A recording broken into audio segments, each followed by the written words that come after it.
Baby, be good and spread your legs. A man's lewd, teasing laughter echoes from the bedroom.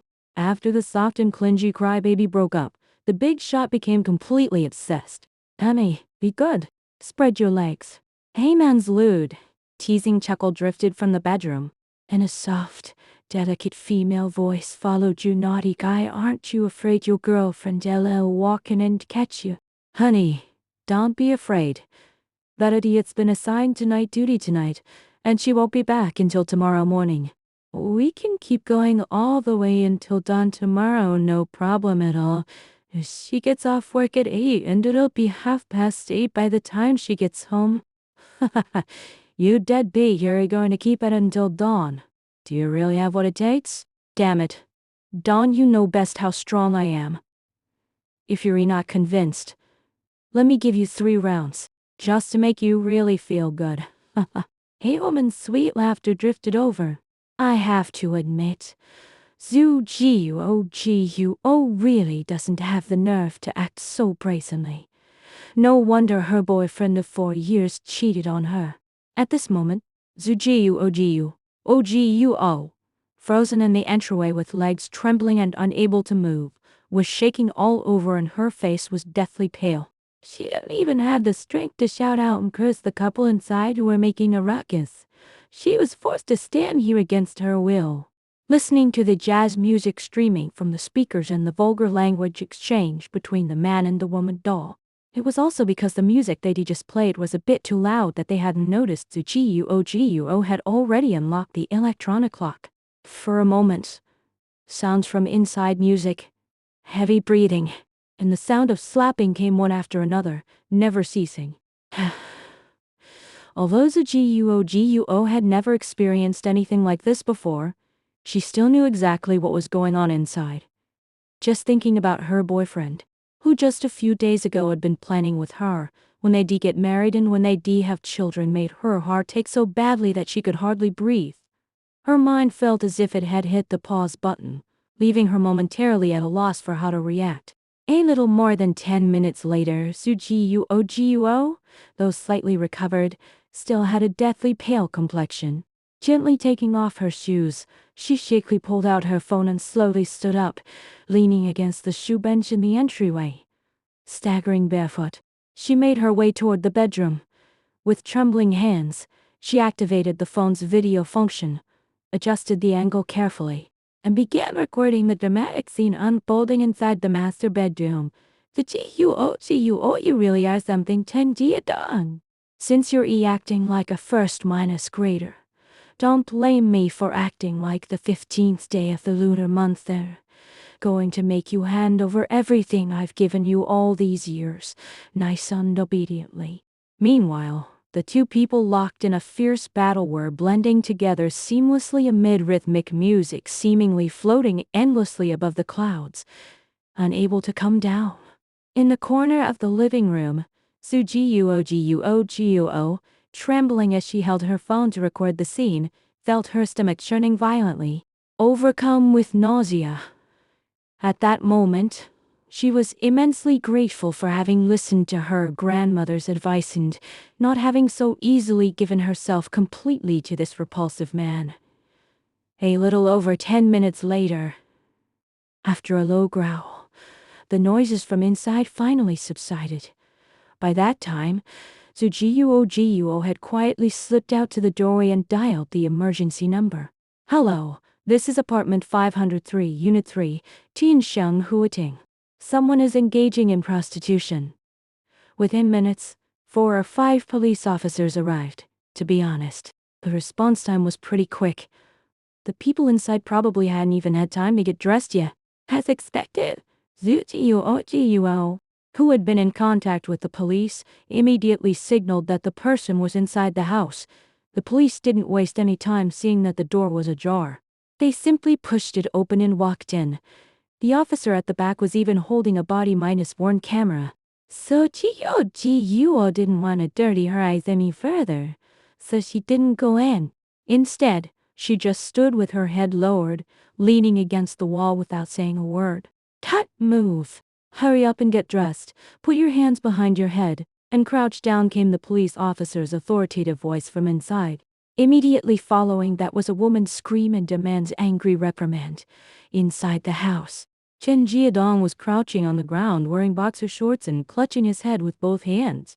Staring blankly at the police officers who had suddenly burst in. Looking visibly anxious, he asked comrades, "What's going on here?" Officer Chen, who was leading the team, said in a serious tone, "I'm sorry to interrupt your pleasant evening, but we've received a tip from a concerned citizen reporting that someone is engaging in prostitution inside this room."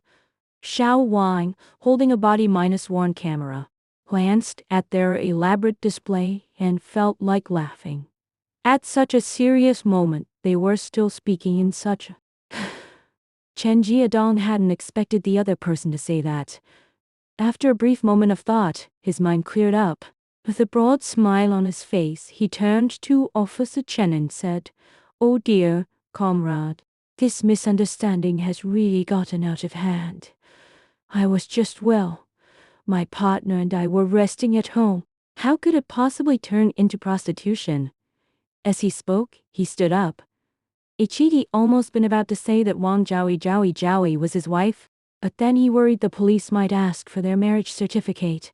So instead, he said she was his girlfriend. After all, having sex with your girlfriend isn't illegal. Get down and stay still. Xiao Li, who was on the same patrol, warned sharply. Chen Jiadong immediately dropped to his knees again, covering his head with both hands. Officer Chen scanned the two men, who were clutching their heads with a scrutinizing gaze. "What's your name?" "Chen Jiadong." "What's her name?" "Her name is Wang Jowie. Wang Jowie, please take out your ID card." At that moment, Wang Jowie, still trembling all over, stammered, "Officer, I didn't bring my ID card." Officer Chen said bluntly, "Don't try to curry favor." "Why are you calling me uncle? Am I that old?" Several of the accompanying officers couldn't help but laugh. "Where's your phone? Find your Alipay, or even traffic 123. It all requires real name registration." Perhaps the police officer's joking question broke the tense atmosphere. And Wang Jowie felt less nervous. She quickly reached over to grab her phone from the bed and swiftly opened traffic 123, locating her digital driver's license. Officer Chen took the phone, compared the photo with the name, and confirmed everything was correct. The names match. Hearing this, Chen Jiadong and Wang Jowie both breathed a sigh of relief. As long as nothing happened by dawn tomorrow, she didn't get off work until 8 o'clock and wouldn't be home until 8:30. Perhaps someone had called the police, and the officers had knocked on the wrong door, or maybe their earlier commotion had been loud enough to disturb the neighbors downstairs, prompting them to retaliate. Then Officer Chen called out to Zhu Guo, who was outside the door. "Young lady out there, could you please come in for a moment?" Chen Jiadong's heart skipped a beat. Could it be? She's back. Hearing the police call her name, Zhu Guo took a deep breath and tilted her head back, holding back her ears. She walked in with her head held high and her chest puffed out proudly. For a moment, Chen Jiadong felt utterly defeated. "It's over, completely over. Now how on earth am I going to explain this? Young lady, why don't you tell me, why did you call the police? Filing a false report can land you in serious legal trouble, based on years of investigative experience and judging from the young woman's mental state just now at the door." Officer Chen had already roughly guessed the cause of the incident. Thus, his tone when speaking to Zhu Guo was noticeably gentler than it had been with those to others. Zhu Guo stared calmly at the scumbag, who was now staring wide-eyed at the ground, and said, "The police look. They're not in a boyfriend-girlfriend relationship, and the girlfriend has been dating for years. So HES lying." Chen Jiadong panicked and immediately stood up, walking towards the Guo. "Let me explain. Get lost. Don't touch me. Don't move." Stay crouched. Two voices rang out simultaneously. Officer Chen turned to Zhu Jiuo and said, "Young lady, could you please explain why you called the police? And what's your relationship with this gentleman here?" Zhu Jiuo SK sipped over Chen Jiadong and Wang Dowie, who was disheveled beside him. Her voice was as cold as ice. "Police officer, I came home early today from work, intending to give him a surprise, but who would have guessed he'd walk in on something like this? I've recorded a video. Their conversation is crystal clear." She raised her phone and tapped on the video. The vulgar language and splitting flirtatious remarks inside made all the police officers present frown. Chen Jiadong's face turned pale in an instant, and Wang Jiaoi shrank back in fright. "Chen Jiadong." Zhu Jiuo looked at him, her eyes devoid of any warmth. "We're breaking up, and by the way, you and this Miss Wang are suspected of prostitution and soliciting officers. You can handle this now." Chen Jiadong panicked and grabbed her wrist. "Yeah, don't do this, it's just that.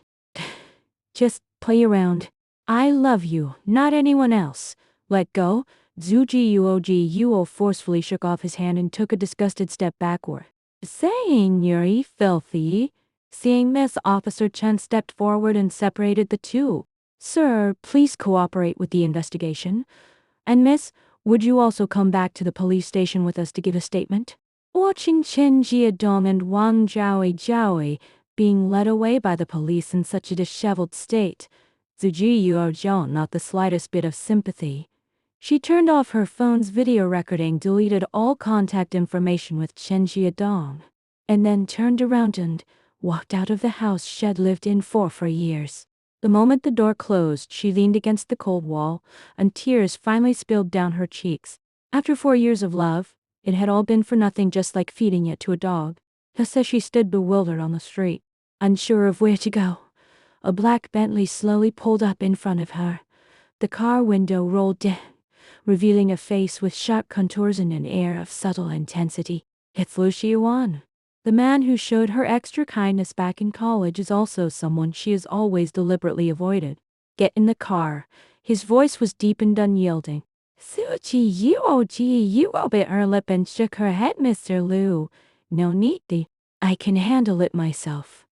Liu Xiuan looked at her red-rimmed eyes and the flip-flops on her feet, his brow slightly furrowed. "Zhu Jiuo. It's 1 o'clock in the morning. You're standing barefoot on the street, claiming you're okay?" His gaze fell upon her pale face, and his tone softened slightly. "I'm not going to force you to do anything. I'm just going to take you home." Zhu Jiuo's home was thousands of miles away, and right now she had absolutely nowhere to go. After hesitating for a moment, she still opened the car door and got in.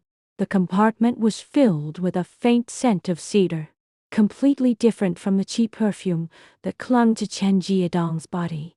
Liu Xiuan handed her a clean towel and a pair of spare slippers. "Wipe your feet, don't catch a cold." Zhu Jiuo took the item and quietly said, "Thank you," but her tears flowed even more profusely. Liu Xiuan watched her curled up in the passenger seat, looking like a wounded little animal, and felt a wave of tender pity well up inside him.